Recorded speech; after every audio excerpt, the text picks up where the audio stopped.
particular union, John Dean, were producing films at the rate of probably about 12 a year, about one a month, for general release in Hong Kong, and they were widely known to be leftist sympathising companies, even if they didn't have any China content in them, and were accepted as such by that part of the population in Hong Kong that was all itself feeling patriotic or interested in that. And they had their own stars and their own people who recurred from film to film, and the audience followed them, liked them, went to see them frequently. And in point of fact, if you look back now, the great majority of Cantonese movies in the 50s and 60s and a little bit into the 70s that have any kind of perceived lasting value came from those companies rather than from the mainstream commercial companies. They did most of the more serious work, and they attracted many of the more talented and serious-minded directors, writers, actors, technicians generally. Bruce Lee finds himself in the 1950s working predominantly in films for leftist companies. At the same time, off-screen, things are not going so well by all accounts. We don't have very many details. I mean, there are countless biographies of Bruce Lee were published in the years after his death in the 1970s. Most of them utterly uninformed or speculative, based on a few interviews and conversations conducted in Hong Kong, if you're lucky. But I think the one by his wife, soon after his death, has been most authoritative. She tells us quite many things about him, and although she, like all the other authors, is not in any way a specialist in Chinese cinema, and so is unable to bring any perspective that tells us how this fits into the broader pictures of Chinese cinema, she does have intimate knowledge of the man and is able to talk in some detail about what he did, what he told her about his youth, why he went to the States, all of those things. So, by her account and some others, he had a rather troubled childhood. I think acting in movies would have done nothing to tame him, although it wasn't perhaps as glamorous as it might seem nowadays, because these films were knocked off very quickly, were not considered to be artistically ambitious in the main, and didn't have much prestige accrued to them. So I don't think he would have been given a hard time because of his appearances in films. But he was bullied. He was a small child. He was not very serious. He was prone to getting into fights. And he compensated for the fact that he had been sick quite a bit in his early years and was physically rather small in stature by trying to bulk up and trying to learn fighting skills. His wife also is indiscreet enough to tell us that he had one undescended testicle, which may have contributed to a certain sense of inferiority. I mean, a need to compensate in some way by being ultra macho. Who knows? Anyway, the record suggests that he was quite often in trouble with school teachers for having fights in the playground, and latterly with cops for having tangled outside school with the sons of triad leaders and such like. So there's quite a lot of dubious activity, shall we say. He must have become more and more of a worry to his parents while he was enjoying his fleeting success as a child actor in Hong Kong Cantonese movies. Well, by 57, he is appearing more ambitiously as an actor. If you look at the earlier 50s films, you can see that he's a natural. And he appeared, one of his late films, before he departs Hong Kong again, is a version of Thunderstorm, which is also made for a leftist company. Also, it's based on a play by Cao Yu from the 1930s, which is a proto-communist stalwart of the repertoire. Cao Yu is still alive at this point and has been acclaimed as a hero of communist culture because he was seen as a leftist of the 30s before it was possible to openly support the communists.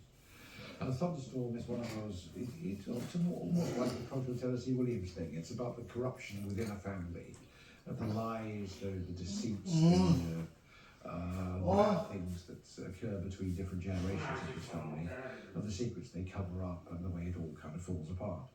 This is a real stalwart. It's been filmed a number of times, including by Zhang Yimou, who made a film called Curse of the Golden Flower, which is, he transposes it back into ancient history, but it's the same play, is the origin of it. And he turned it into a court drama about intrigues and betrayals within court. But it is essentially still a Salyut play. Anyway, Bruce Lee acted in a really terrible Cantonese version of this play in 1957. Directed by a guy called Wai Wu, who is elsewhere not a bad director. I think is quite competent and even talented to some degree. But this is an adaptation that shows absolutely no grasp at all of the meanings of the play, and it's just mediocre. It does, however, star Bruce Lee in a proper acting role. He's by this time a 17-year-old teenager, and he's performing a hallowed script, a script that has a high reputation and well-established literary merit. And so he has to act in this one, and he does quite a good job. I would say he's, in most respects, the best of the actors in the film. Bruce Lee made one more film called The Orphan. This is directed by Lee Chun-fong, and he shot this film in '59. It wasn't released until 1960, I think. Again, Bruce Lee plays a character who has to battle to establish his identity and his human worth and his social value and everything else. But it's also the film in which he gets to demonstrate his cha-cha-cha, which is quite something and definitely worth seeing. So I'm sorry that it's not on DVD, or it's never been on DVD. I was lucky enough to see it in a Hong Kong Film Festival screening, so that's how I can bear witness to this. It was a long time ago, but it stayed with me. And it's a film in colour. The reason the sequence was in the film, undoubtedly, is because the year before, 1958, the young real-life Bruce Lee had won a prize for his cha-cha-cha in a Hong Kong competition. So the film was simply sensibly exploiting the recent history of his prize and giving him a scene in which he could show off for the camera how good his cha-cha-cha was. And I thought it was pretty cool, actually. I thought he did acquitted himself rather well. This was the last film he made before his mother intervened, and they'd had a police warning about some fight that he'd been involved in, and he'd actually come quite close to seriously injuring a boy who was apparently from a triad family. And his mother, Grace, who she was Eurasian. She was not she, in addition to her Chinese blood, she had some English in her ancestry and also some Jewish Dutch in her ancestry. So she was a mixture of all kinds of things. And the father, on the other hand, was 100% Cantonese, as far as I know. But because of her, it's that Bruce Lee was himself considered to be Eurasian, because he took this from his mother. His mother had this mixed parentage. She still looked pretty Chinese. You see photos of her, but she is known to be not, as they used to say in these dreadful terms, pure blood Chinese.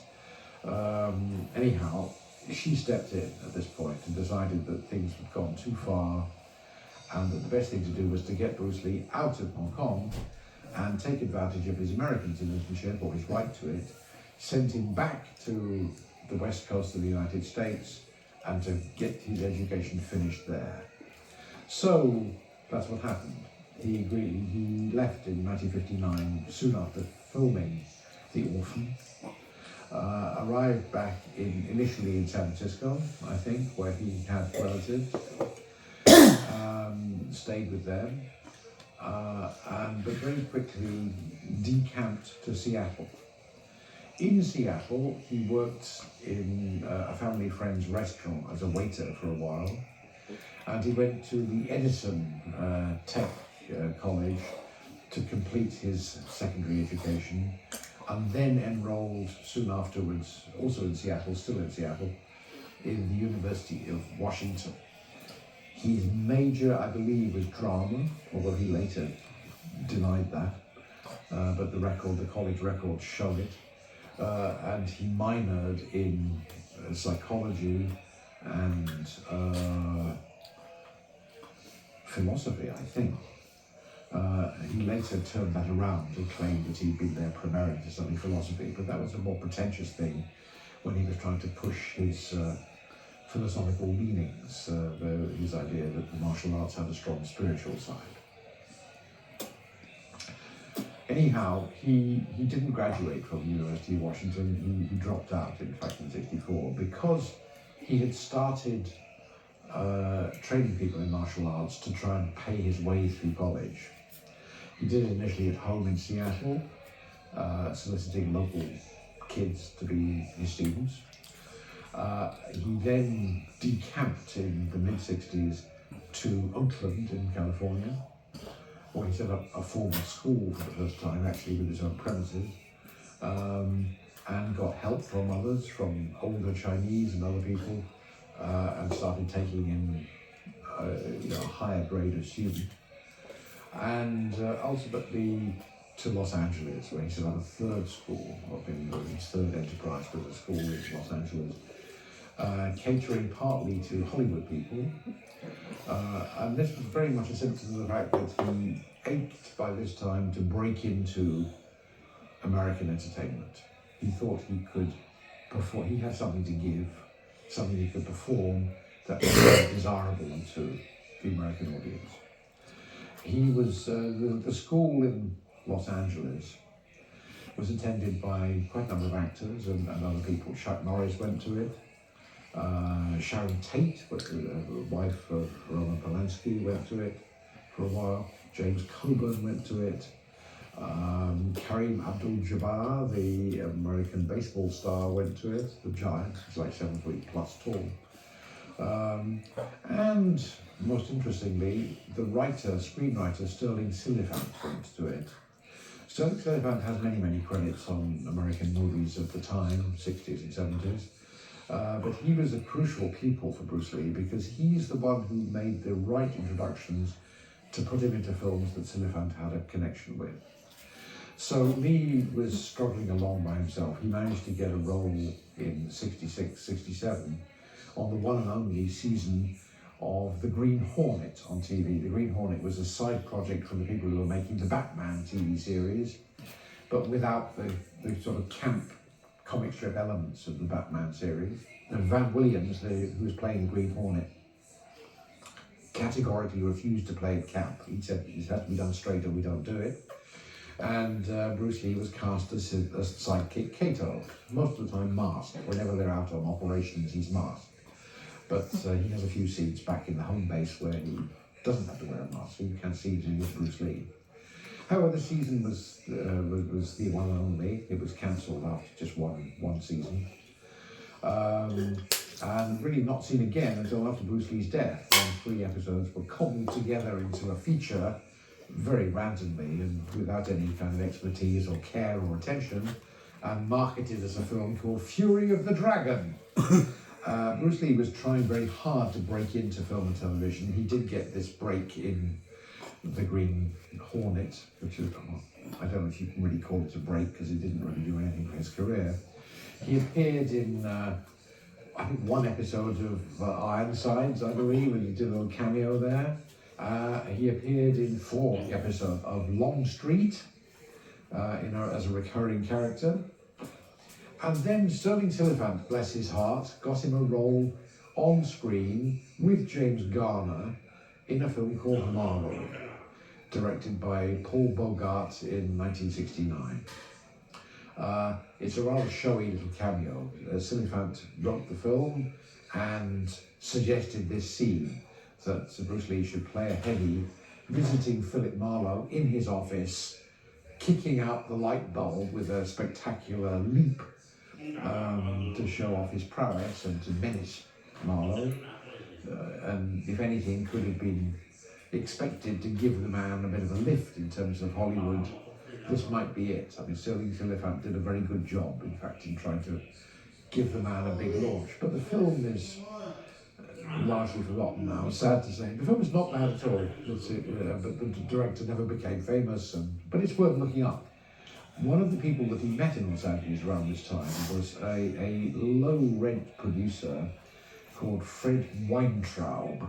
But Fred Weintraub was not exactly the acme of prestige in the American film industry at this time. But they met for some reason or other, and Fred Weintraub sympathized with the young Bruce Lee and said, if you want to make it in Hollywood, what you need to do is go back to Hong Kong, make a calling card movie in Hong Kong showing off your talents and skills, bring the movie back to America, show it to producers, they'll hire you. You know, you show what you can do in a calling card movie. This may be a self-serving account by Fred Weintraub, but that is his version of what happened.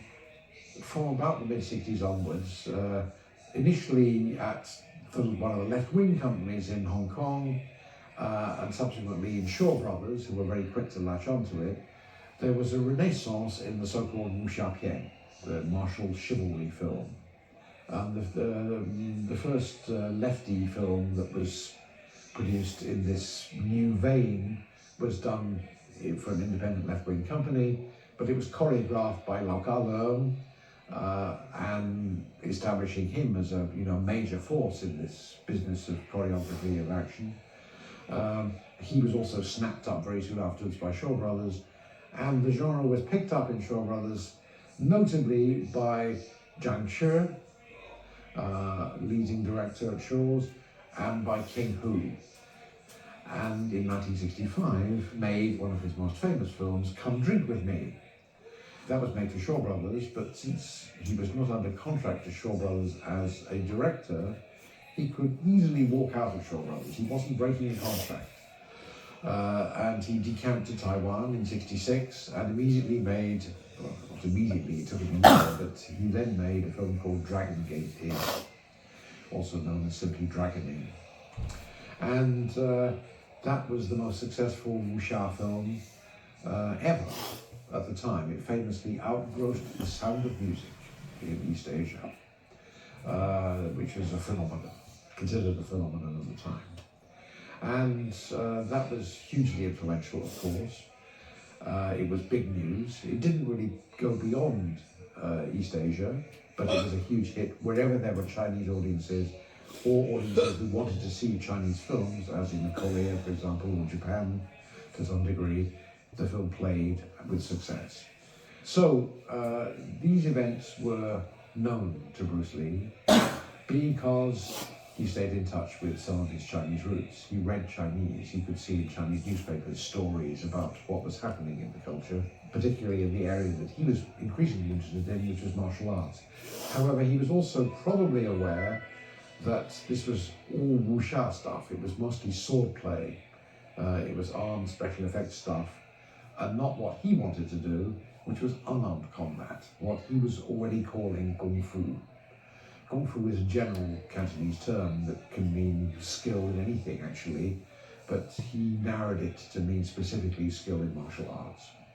And his schools were named, such as Junfan Kung Fu, so like Bruce Lee's Kung Fu. So he was doing his bit to popularize Kung Fu as a specific term relating to martial arts.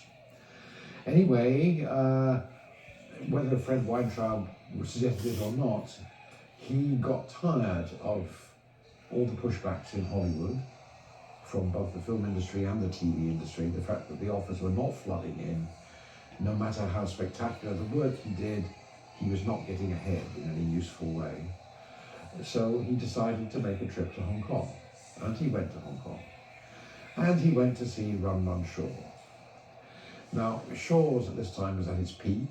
It had been going for something like 12 years, and it had huge success throughout the 60s. It had begun in the late 50s, and the 60s had seen it take a dominant market share, enhanced completely by the fact that its main rival, known as MPGI, the production arm of the Cathay organisation, had lost its chairman in a plane crash. So they stopped production, and so Shaw pretty much had the field to themselves. There were plenty of other producers feeding films into the Hong Kong market, but Shaw's was easily the dominant presence. So it was natural that that's where Bruce Lee would go. Run Run Shaw was notoriously stingy, parsimonious, ungenerous, and we don't know, nobody has recorded, even Bruce Lee didn't record what was actually said at the meeting, but we can speculate that what Bruce Lee was offered was a long-term contract, probably several years, maybe up to 5 years, with a certain number of films specified to be made each year, and at a ludicrously low salary. That was what Shaw Brothers stars got at the time. They would also be they would get free accommodation in the studio dormitory. There are some, apartment blocks alongside the studio, and where key personnel, including directors, were housed. And many of the actors were expected to live there too. And this is out in Clearwater Bay, which is way outside the city. This is a long way into the New Territories. But pay was derisory at Shaw Brothers, and there was no sharing.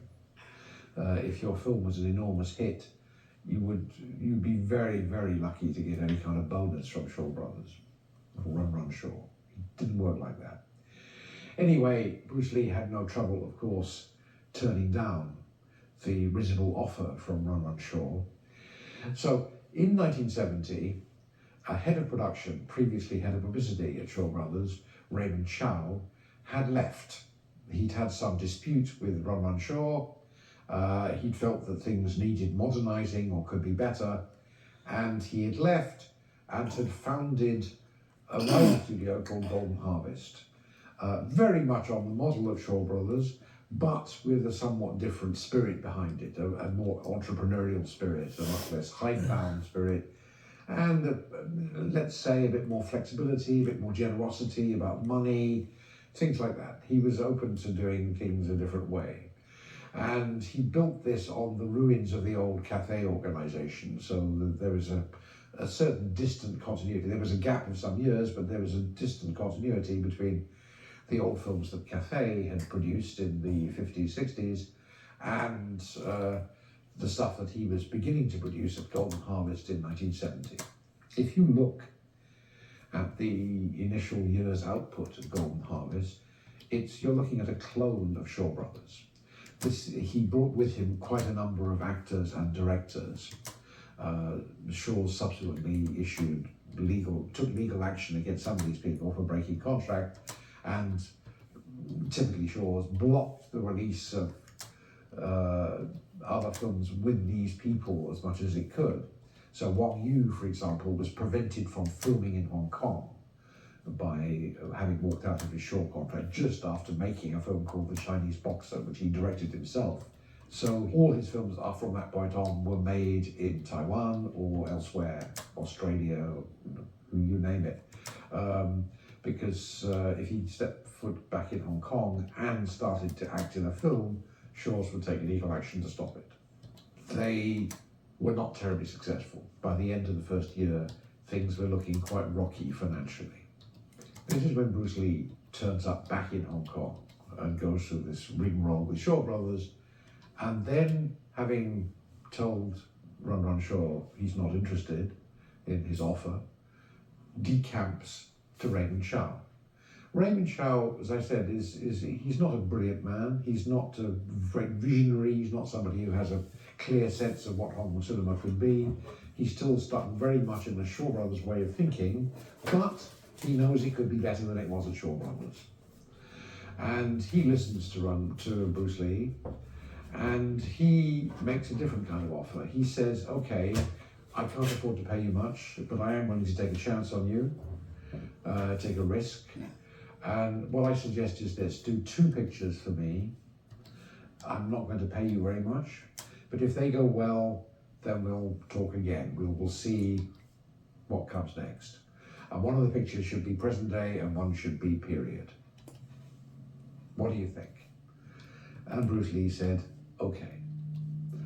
Didn't expect big money for it, but did hope that these would be the kind of calling cards that he could use to make himself more easily employable back home in Hollywood. So he makes The Big Boss first. There's a wrangle right from the start about the director of this film. Actually vetoes the first choice, but is forced to accept the second, who is a man called Lo Wei. Lo Wei is also a refugee from Shaw Brothers. He's a one-time matinee idol in Chinese movies, believe it or not, although he's rather overweight and looks very kind of corpulent, it would be fair to say. Not an actor of great sophistication, but he was, for a while, a kind of matinee idol in middle-class dramas, melodramas. He's turned director. He's directed for things at Shaw Brothers, including some wuxia pian. But he's not primarily an action director. He's not the type. He knows nothing about martial arts himself. If you see him, he looks as if he could barely lift a leg, let alone carry out a fight scene. He would not have been impressive to Bruce Lee. But he came armed with a regular martial arts choreographer, a man called Han Yingjie. Han Yingjie is very well known for his friendship and work with King Hu. He had worked on, in fact, he appears briefly in Come Drink With Me. He had also gone with King Hu to Taiwan and had worked on Dragon Gate Inn and on Touch of Zen. And I think on the episode that King made for Four Moods, the omnibus film in 1970. So they were good friends. I met Han Yingjie, who was an extraordinarily nice man, who told me very frankly and rather illuminatingly how he and other martial arts choreographers in Hong Kong had learned from Hollywood how to stage believable stunts in their films. It had been pretty primitive stuff before the mid-60s, but then Robert Wise had brought his production The Sand Pebbles to Hong Kong. It was shot actually in several territories in the region, but it couldn't really be shot in China at that time. So Hong Kong had to be the surrogate for China. And Robert Wise had arrived with a full complement of professional stunt people. And the Chinese who were involved in this as extras or assistants or whatever were astonished to see the techniques that were being used by the Hollywood stunt people. Not only trampolines and mattresses and things to break falls, or people doing amazing leaps and jumps, but also I think primitive wire work. People were actually being suspended by wires, which were things that had never been done in the Hong Kong film industry before. It was just you took your life in your hands every time you performed a stunt for a Hong Kong movie, and that's probably why most of them were not that ambitious. But the production of Sand Pebbles opened people's eyes. It changed everything. And Han Yingjie said he was one of the ones. He was involved in that shoot. He learned everything he picked up from the Hollywood people, and he applied them in his work subsequently with King Hu and others. He also worked with Lo Wei, and he worked with many of the leading directors of the time. But in particular here, he came with Lo Wei to do these two action pictures with this unknown Chinese-American star, or would-be star. He was the competent one. He was the one who did understand something about action. But what he understood was stylized action in the King Hu vein. And what Bruce Lee was wanting to promote was real skill. He wanted to do stuff that would show off his actual expertise. We know that Bruce Lee trained in his teens by Ip Man, subsequently the subject of a large number of biopics over recent years, including one by Wong Kar-wai. But he reluctant initially to train Bruce Lee because of his mixed race background, because he was not considered Chinese enough, and it was considered shameful to teach foreigners, specifically Chinese, secrets and arts. But Ip Man was persuaded by the young Bruce Lee and agreed to train him, and others supported this decision, so it was thanks to that he did. Bruce Lee came under criticism in the States for the same thing. There were people in the Chinese community who blamed him and criticized him for training foreigners in his martial art. But what he learned from Ip Man was basically Wing Chun style, the Wing Chun fist, or Chun means fist. A Shaolin tradition of stances and animal-based sets. He realized fairly quickly, once he reached the United States, that this was not enough. This was not going to be strong enough to defeat other kinds of physical combat, including boxing and wrestling in the Western style. And so he modified it, and he came up with his own style, which he called, this is widely reported, jittering, which do means way, as in Taoism, it's the same do or Tao. Jittering means intercepting fist. Kun is fist, jit, intercept. And so jittering became Bruce Lee's patented method. He published even notes about it. And it was for him a synthesis of what he'd learned in Wing Chun with what he picked up from other disciplines, notably Western disciplines, but also some Japanese and Korean disciplines, because he met Japanese and Korean in California and fought with them. He used them, in fact, in his subsequent films. So if you see The Big Boss, you can see that there are some action scenes in the film which absolutely hinge on stunt work, which is what Lo Wei wanted and presumably told Han Ying-jie he wanted him to execute. But as the production went on location in Thailand, so Bruce Lee asserted himself, and so the conflicts with Han Ying-jie as the martial arts choreographer of the film intensified. But in any case, The Big Boss did well instantly in Hong Kong. It was a runaway hit in Hong Kong from the moment it first opened. At that time, they still did midnight show previews a week before a film's release, and the word of mouth from the midnight shows was so good that they were, playing to full houses all day, every day for the duration of the run. So this was a runaway hit in Hong Kong. That success was absolutely repeated around the region. Broadly speaking, Big Boss has cleaned up right across East Asia, from the north to the south. I mean, Indonesia also has a large Chinese population and was a major release point for many Hong Kong films. Raymond Chow takes his new company, suddenly wealthy, because it has a big, big hit on its hands for the first time, to the market in Cannes. Cannes Film Festival is known for the competition and for the sidebars and all that stuff.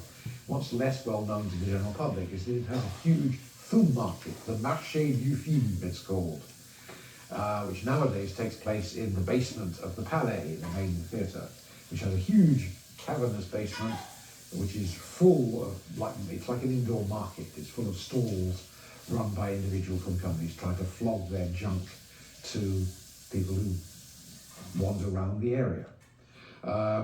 Well, Golden Harvest took a stand in the Cannes market, and that's the beginning of the international cult of Bruce Lee. Fist of Fury did nothing but confirm it. The success around East Asia was repeated. The film, quite accidentally, I'm sure, ends with an image that exactly parallels the end of a film by the Ukrainian filmmaker Alexander Dovzhenko, made in 1929, called Arsenal. That film ends, it's of course a Soviet propaganda film, but it ends, it's a wonderful film, which I strongly recommend, but it ends with one of the protagonists facing bullets and ripping open his shirt to show his bare chest, facing gunfire. Well, that's exactly how Fist of Fury ends. And Fist of Fury ends on freeze frame of Bruce Lee, also topless, jumping towards the Japanese guns and rifles outside the embassy where he's been fighting. Caught at that moment of maximum defiance I'm quite sure that neither Law Wei nor anyone else had seen Alexander Dovzhenko's Arsenal, but by chance they hit upon exactly the same image to end the picture, and very striking it is too, very powerful it is. I mean, so just as it served Soviet propaganda well in 1929, so it served Bruce Lee's self-image extremely well in 1972. They delivered what he'd been longing for incredibly rapidly. I mean, they were off the scale successful. They would found their own quasi-independent company under the Golden Harvest umbrella. It was called Concord, sweetly enough, suggesting that all was harmony and light between them. And they would be co-partners in Concord, and Concord would make films with funding from Golden Harvest, but would retain copyrights of its own. And the two equal partners in Concord were Raymond Chow and Bruce Lee. The first Concord production happened almost immediately in 1972. So barely was Fist of Fury enjoying its global success than Way of the Dragon was under production. Way of the Dragon was to be written and directed by Bruce Lee. No more Lo Wei, no more Han Ying-jie. This time Bruce Lee was going to do it the way he wanted and do it by himself, with help, of course. He wasn't going to be a one-man band, but he was not going to waste his energy and time fighting off authority figures who'd been imposed on him to tell him to do things a certain way, when he had a pretty clear idea by this sense of how he wanted things to be done. So, Way of the Dragon is very much the film that Bruce Lee wanted to make. It's a quite personal film in some ways. When he first moved to Seattle, he stayed with a friend of the family, a woman called Ruby Chow, who ran a Chinese restaurant in Seattle. And she gave him a place to stay, but also gave him a part-time job as waiter in her restaurant. He had worked as a waiter in an overseas Chinese restaurant. I think that experience fed into Way of the Dragon, in which Bruce Lee plays a waiter in an overseas Chinese restaurant. Equally, this hapless waiter, diligent as he is, but inexperienced in the ways of the non-Chinese world, because he thought of this as a film that would build to a gladiatorial combat between him and, in this case, Chuck Norris, his former pupil. Well, by all accounts, his later teenage years in Hong Kong had been blighted by clashes with triad types. So I'm speculating that not only was the waiter part of the story rooted in his first-hand experiences in Seattle, but also the battling local triads part of the story was perhaps rooted in his teenage experiences in Hong Kong. I'm surmising that he combined different aspects of his not that distant past to create a simple storyline. We've done tremendously well with Big Boss. We appear to be doing even better with Fist of Fury. This is, we're playing first and foremost to our home base audience in Hong Kong, with Chinese audiences in the diaspora, around the region, from the Philippines, Taiwan, off to the east, to Indonesia, down to the deep south.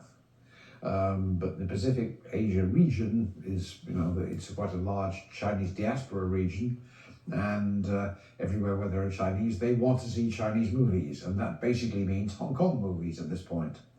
I should stress, we're in the early 70s, beginning of the 70s. China is still not making films. The Cultural Revolution is still in force in China. There is no Chinese cinema coming from the mainland at this point.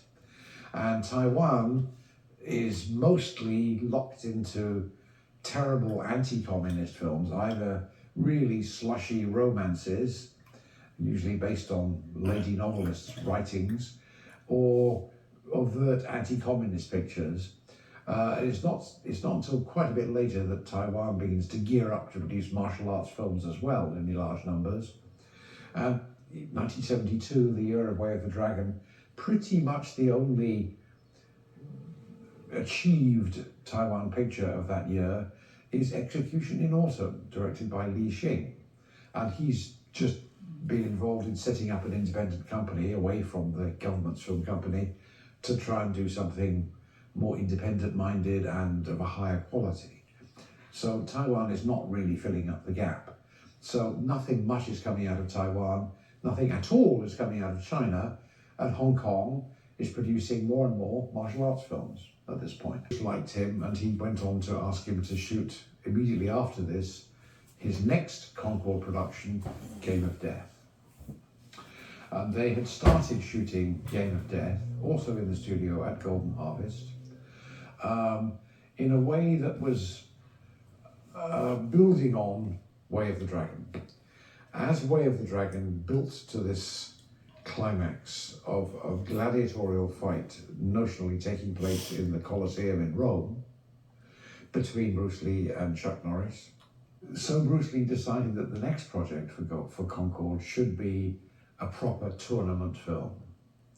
So he came up with a pretty simple notion, but it hadn't actually been done before on film, of a pagoda, a kind of minaret with several floors, at least 5 floors.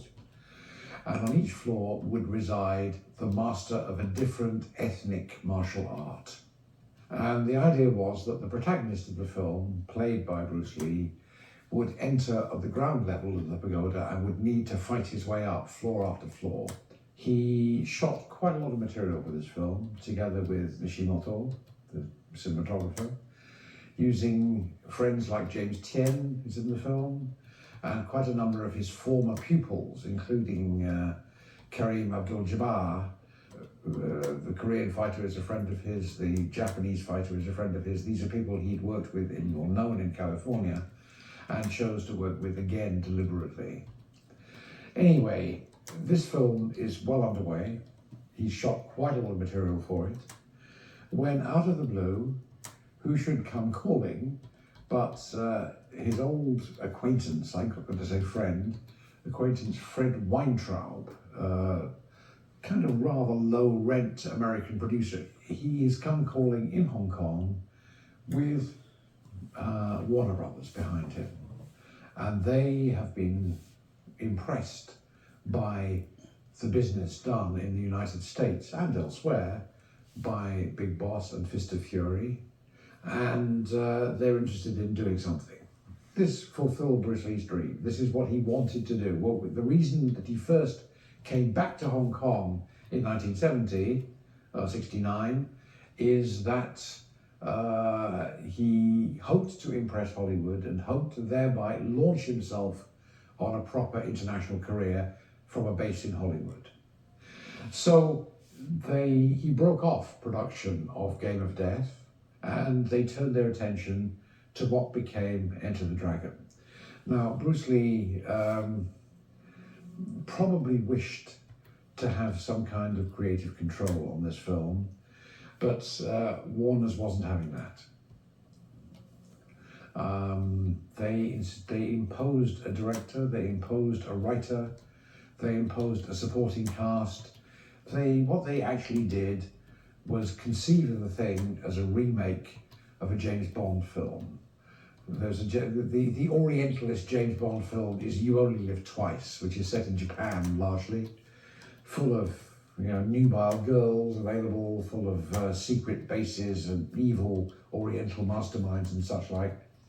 So they went looking for a writer. They found one who knew nothing at all about Eastern cultures.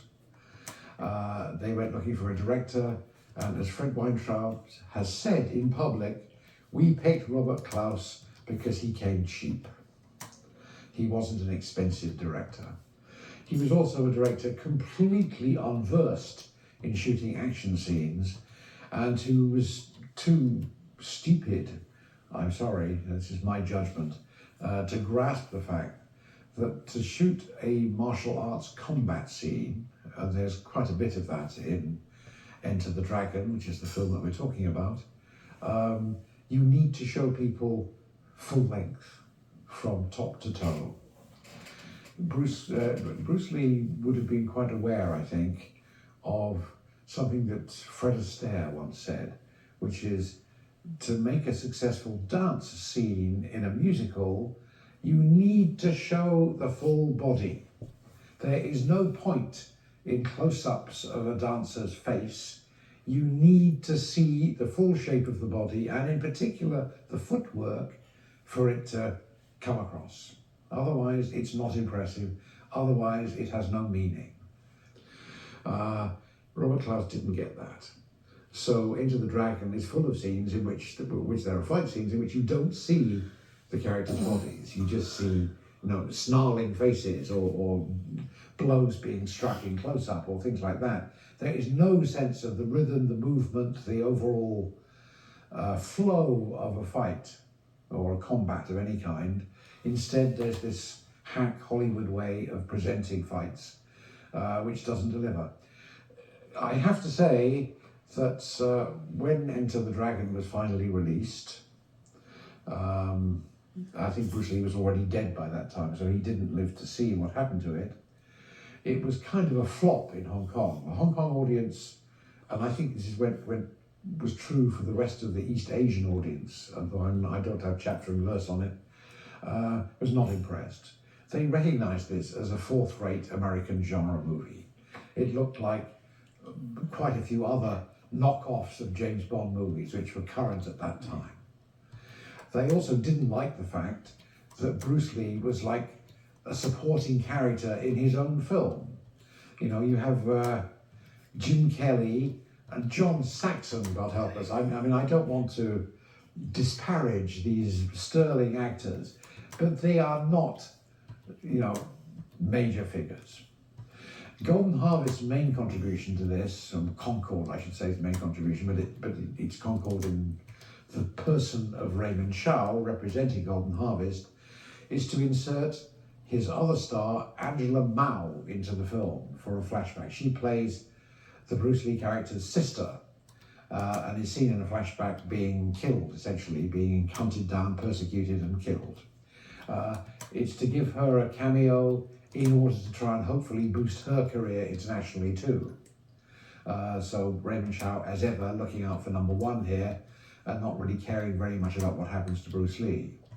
Now, Bruce Lee does get the final decisive fight scene in the picture, but he is treated as a supporting character to the Western stars for much of the running time, and is, I think, well, that's probably the main reason that the East Asian audience didn't care for the film. On the other hand, Western audiences lapped it up. They thought it was great. They thought that the imitation James Bond didn't worry them. They were happy to go with it. So the film cleaned up. It did better than the dubbed versions of the Hong Kong films had done before them. This was the film that cemented Bruce Lee's fame globally. I think that's rather an irony, but there we are. That's the way it works. So the Western audience turned out to appreciate a fourth-rate James Bond knockoff by a mediocre director more than it appreciated Big Boss, Fist of Fury, and later Way of the Dragon. Way of the Dragon, of course, was not released internationally until after Into the Dragon, which guaranteed it a certain follow-on business because people by that time were very committed to the Bruce Lee legend. So you have a strange sequence of events. Bruce Lee dies suddenly before the release, just before the release of Enter the Dragon. So he doesn't live to see how well it does internationally and how poorly it does in Hong Kong. He dies of a cerebral edema in the home of an actress called Ting Pei, Betty Ting Pei, who is known to be a rather risque actress. She's known for performing fairly brazen roles, shall we say, quite sexual. And that doesn't mean she's a soft-core star, or not really, but she's perfectly happy to be in sexual situations and to be seen in illicit sexual relationships, for example. She apparently was in an illicit sexual relationship with Bruce Lee. I mean, that's the widespread speculation in Hong Kong, and since there was an extensive cover-up led by Golden Harvest saying he just happened to be visiting her at the time, and when he suddenly fell ill, and then she had to call a doctor, and Nobody quite believes that in Hong Kong. People think that he was actually spending the night with Miss Ting. But anyway, it's no matter. That's of interest primarily to gossip columnists. But anyway, it's not germane. So we have a situation where Bruce Lee died suddenly in 1973, leaving one film at best half done, half shot, Game of Death, leaving Concorde in pieces essentially because one of its two partners has left us, and leaving Raymond Chow to pick up certain pieces. Now, you might think that Raymond Chow would be immensely grateful to Bruce Lee for having rescued Golden Harvest at a time when it looked like a Liz Truss government almost. It was like it was going to die within a few days of having been founded. It was so on such shaky foundation, shall we say, and it was definitely the success of Big Boss and subsequently Fist of Fury that rescued Golden Harvest and made it a viable proposition. And led to Golden Harvest rethinking itself. Raymond Chow reinvented Golden Harvest. This changed the structure, the corporate structure. It stopped being a Shaw Brothers type production company churning out 20, 30, 40 films in 1 year, which is what Shaws were doing, or had been doing it. We were still doing in the 70s. And instead became a financing body, more like the venture capitalists of subsequent years, who were in business soliciting talent to come in with projects and say, okay, we'll pay for this, you make it, and a big chunk of the profits will come back to us. That's how Golden Harvest operated from 72 onwards, and it changed the Hong Kong film industry. This was an entirely new approach. Concorde set the precedent. Concorde effectively closed down after Bruce Lee's death in 73. And Raymond Chow found himself with the rights to Way of the Dragon, which he proceeded to sell around the world, irrespective of the target market that the film had built into it. But as another piece of fulfilled Bruce Lee action, and half the film, Game of Death. While he was figuring out what to do about Game of Death and selling Way of the Dragon everywhere, of course, it will be no surprise to anyone that a Bruce Lee exploitation industry surged into existence. Partly, I guess it started in Hong Kong and Taiwan, where in particular an actor called Ho Tsung Tao, who did look a little bit like Bruce Lee, earned a new living unexpectedly as a Bruce Lee clone. Be given a name suspiciously similar to Bruce Lee's name, and could be starred into martial arts films which could be promoted as, hitherto undiscovered sequels to films that he made, like Big Boss 2 or Fist of Fury 2 or something like that, The Way Back of the Dragon or whatever, something that sounded like something that might have come from Bruce Lee but could be knocked off cheaply, probably in Taiwan, to fulfill a market. Ting Pei produced such a film with Danny Lee impersonating Bruce Lee about the star who died in my bed, things like this. Most of it was pretty tacky, pretty shameless, very cynical, very exploitative. And Golden Harvest, while it was selling Way of the Dragon around the world, also put out 2 documentary features into the theatres. One mainly about Bruce Lee's funeral, and the other mainly a kind of career survey.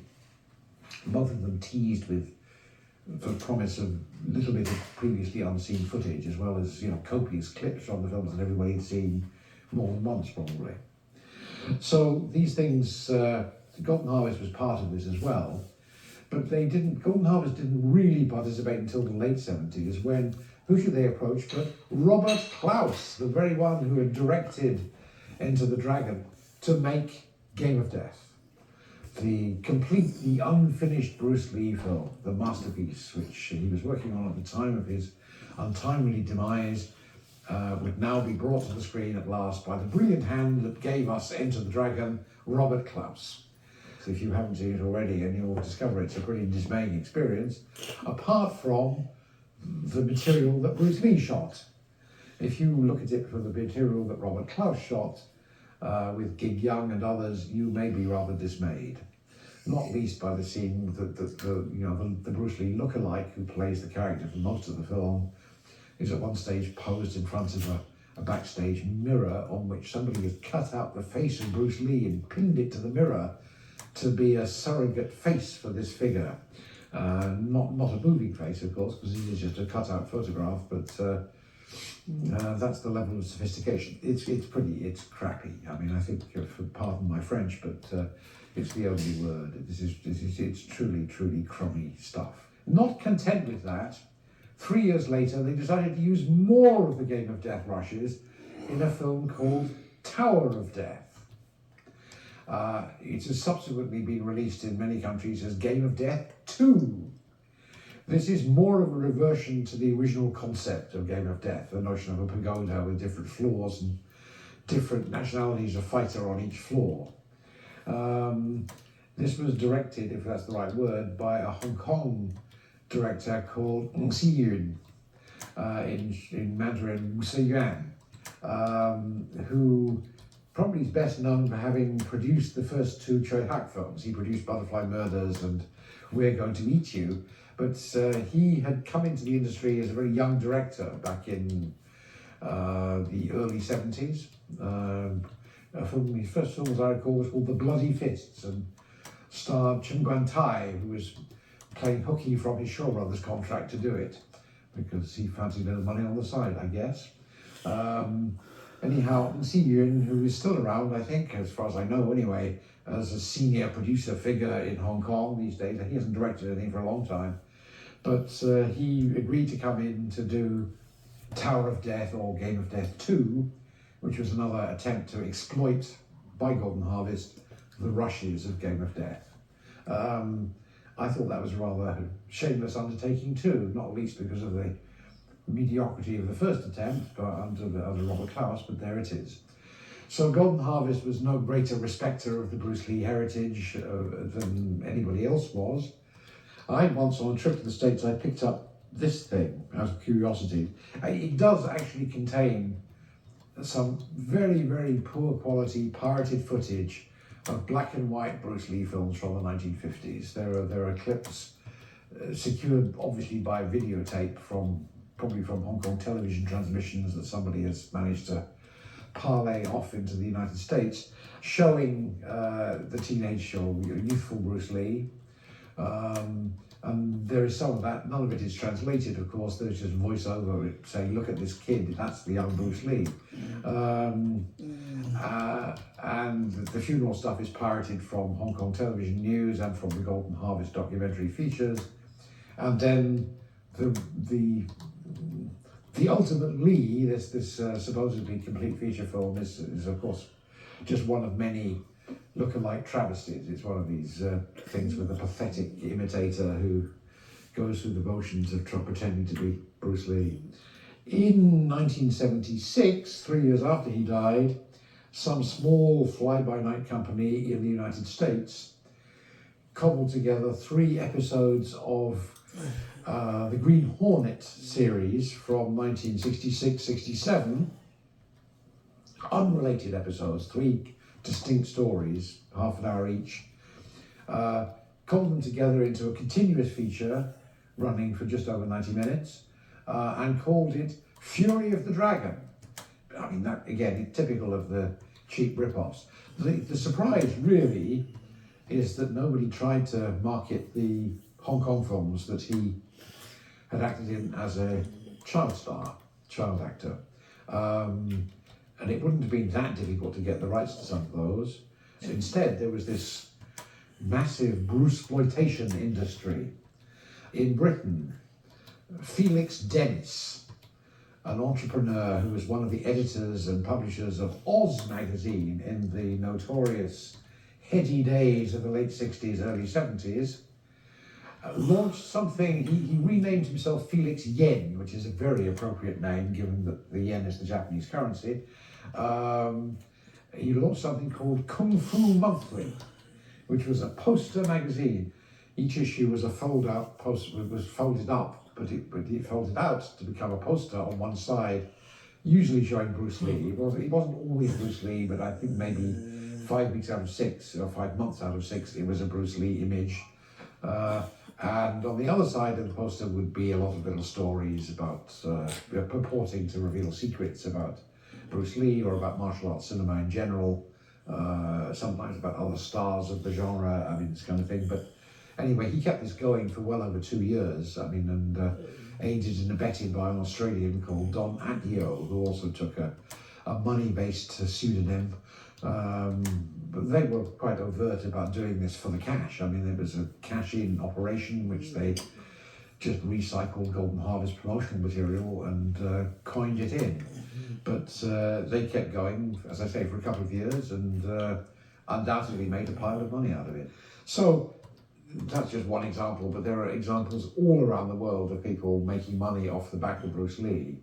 He was, after all, only 32 years old at the time of his death. He hadn't quite reached his 33rd birthday, which would have come later in 1973.